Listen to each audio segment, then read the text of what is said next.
Groundhog Day. Happy February 2nd, everybody. And what better movie to talk about this day than Groundhog Day, especially given this year celebrates its 25th anniversary. Can't believe it. Tells the tale of a weatherman who keeps living the same day over and over until he learns to learn from his self-defeating mistakes. Stars Bill Murray in one of his best roles, and directed by Harold Ramis, one of his best films he's ever directed. This is the guy who directed Caddyshack and Vacation, and this is still up there as one of his best. Big time. So let's just start with the dearly departed, may he rest in peace, Harold Ramis, and his direction and his writing for this film. Yeah, I think that this movie is his most bold film when it comes to direction easily. and when it comes to pacing. This is a really, to me, quite an impossible feat to make a movie not boring, that you're living the same day over and over again. And this movie is never boring. It's always funny. It's always interesting. Every day that he lives, something new happens. And I was really examining it and wondering, I really would like to see the behind the scenes of how they shot this film. Did they do all the bedroom scenes just when he wakes up all at once? Or Right. like, how did they do this? And I think that this is, personally to me, Harold Ramis' best film. It's my favorite film by him. Yeah, it's up there. I mean, if I had to pick one, I would say, Caddyshack is my favorite out of all the ones that he directed. But Yeah. I do think this is his most bold, his most ambitious, and I think this is the greatest feat of his directorial career. Yeah. And I think that his collaboration with Bill Murray, when these two guys get together, everything is so funny and it's poignant. It has a message too. Yep.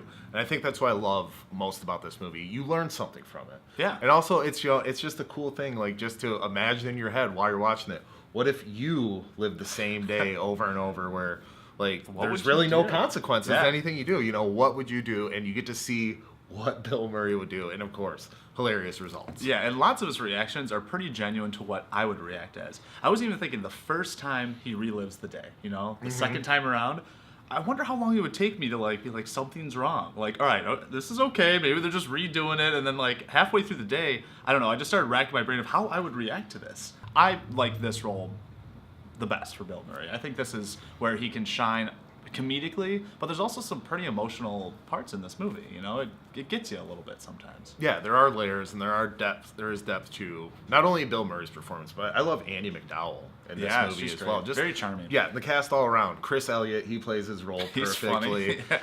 The most famous character actor of all time, if you don't know his name, it's Stephen Tobolowsky, and he plays Ned Ryerson. Needle-nose it's 25 years later, people still quote it.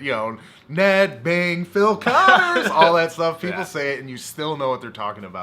And I just think that top to bottom, conceptually, this is just masterful filmmaking and great performances and just some of the best writing for a comedy film of all time. It is. This is used in all the examples for books on screenplays, Yep, on story structure, anything. Like Groundhog Day is something you should watch and study if you're getting into screenplay writing, because this is pretty perfectly executed.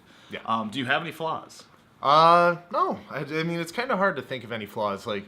Yeah, there are some moments where it just gets a little dark.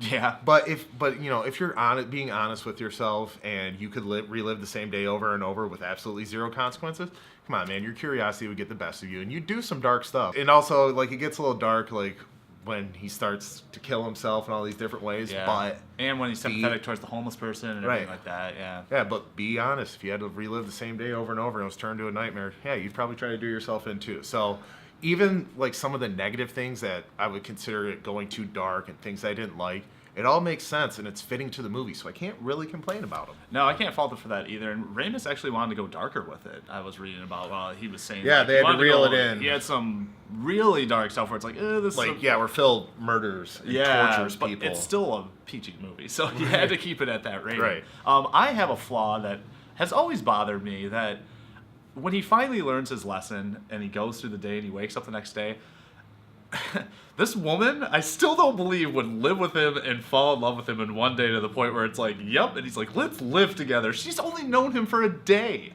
In her eyes, only a day. But, yeah, exactly. No one's that convincing. Right, but I know, but he's known her forever to, where he knows everything. They go on that date, and they keep showing it over and over until he gets the drink order right. But gets the toast right. You can win over any girl in one day. I mean, that's the only unrealistic part where I'm if someone, after one day of meeting them, the next day said, let's live together, we'll rent to start, I'm it's been 24 hours since I've known you, so that's a little fast. Well, I think as far as making someone fall in love with you in one day, it's if you're given 100 tries, and you fail 99 times, you know, all you need is that one try. I guess. He had at least 100 tries. He had, yeah. They said he had like over a like he lived like days like he lived like that. like 30 years. Yeah, 30 years in the same day. So perhaps you're right, but for me, I always was like, I don't buy it. But it's a happy ending, and I like the ending. Right. Well, this is a very, you know, fantastical kind Right, of, you know, stretch out there reality. story. So I can Yeah. forgive it for that. Like, okay, the story and structure itself is a little preposterous. So if the ending is a little preposterous, it fits. Yeah, I suppose. Buffs. Okay, Nate, I think we did sufficient gushing over this great movie. Why don't you go ahead and put a score for it? Yeah, this movie's amazing. It's one of my favorites of all time. I will watch it almost every Groundhog Day, but that little flaw at the end, it just tips me a little bit. Bites you a little So bit. I'm gonna go 9.5 out of 10. Still fantastic. If you haven't seen it, I don't know why you haven't seen it. Go see it. What about you? Yeah, this is one of the greatest comedies of all time, and I just can't quite go with a perfect 10, so I'm going to go right there with you at a 9.5 out of 10. Yeah. I mean, a fantastic movie, a classic to be rewatched and rewatched over and over again, enjoy with friends and family, and it's Bill Murray's best movie. I don't think it's his best performance, but it's probably his best movie. I think so.